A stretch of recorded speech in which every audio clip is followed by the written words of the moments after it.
is a core principle of my presidency. If you threaten America, you will find no safe haven. In a primetime address tonight, President Barack Obama said his goal is to ultimately destroy the terrorist group ISIS. And that means more of a U.S. presence in the Middle East. We have local reaction, and we'll get to that reaction coming up here in just a few minutes. But first, let's talk about this announcement. The president said the U.S. will be leading a broad coalition to roll back posed by the Islamic State. An additional 475 American troops will now be headed to Iraq, but not to fight on the ground. The president says U.S. troops are needed here to protect us. Our intelligence community believes that thousands of foreigners, including Europeans and some Americans, have joined them in Syria and Iraq.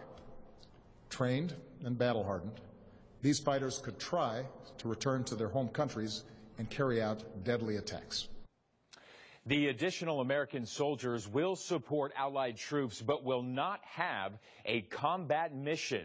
You know, many Arizonans have put their lives on the line fighting the decade-long war in Iraq. Jared Dillingham had a chance to speak to some of those vets tonight. And Jared, what's their take on what the president had to say? Well, Brandon, they don't want to see a decade of war and progress in Iraq go to waste. And you'll hear from the veterans here in a moment. But we also talked first to a Middle East expert, and he has many friends and family members in Syria. ISIS is a symptom of a deeper problem.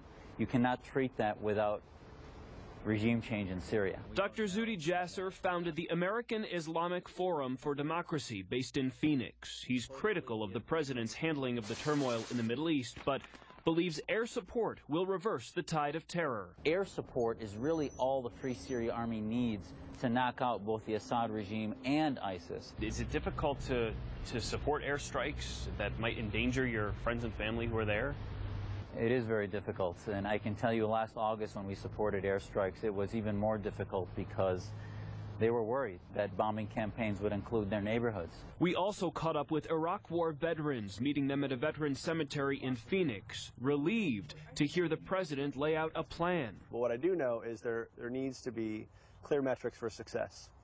Anytime we're going to war, we need to have a plan.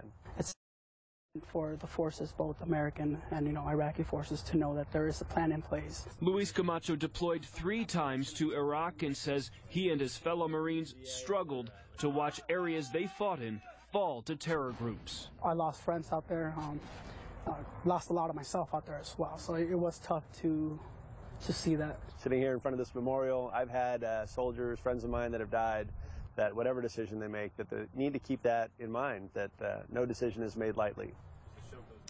And calling it a war-weary country, a war-weary military, these veterans say they are relieved combat troops are not part of President Obama's speech tonight. In the newsroom, I'm Jared Dillingham, 3TV.